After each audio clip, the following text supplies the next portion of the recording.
Hi friends, welcome to the killer channel. Friends, ఎవరైనా మన channel subscribe చేసుకోకపోతే subscribe చేసుకోండి.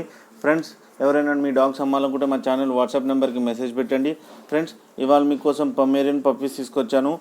ఇవి హైదరాబాద్ దగ్గర ఎల్బీ నగర్ దగ్గర అవైలబిలిటీలో ఉన్నాయి. అండ్ ఈ పప్పీ ఏజ్ ఏమో 35 days అండ్ దీని ఓనర్ ఏమో మేల్కి ఏమో 8K, ఫీమేల్కి ఏమో 7K డిమాండ్ చేస్తున్నారు. అండ్ రేట్లో నెగోషియబుల్ ఉందని కూడా చెప్పారు. అండ్ ట్రాన్స్పోర్టేషన్ ఫెసిలిటీ కూడా ప్రొవైడ్ చేస్తా అని చెప్పారు. ఫ్రెండ్స్, మీరు చూడొచ్చు బేబీస్ ఎంత యాక్టివ్గా, ఎంత హెల్తీగా, ఎంత క్యూట్గా ఉన్నాయో. అండ్ ఎవరికైనా నచ్చితే టైటిల్లో కాంటాక్ట్ నెంబర్ ఇస్తాను, కాంటాక్ట్ అవ్వండి. అండ్ మన ఛానల్ని సబ్స్క్రైబ్ చేయడం మాత్రం మర్చిపోకండి ఫ్రెండ్స్.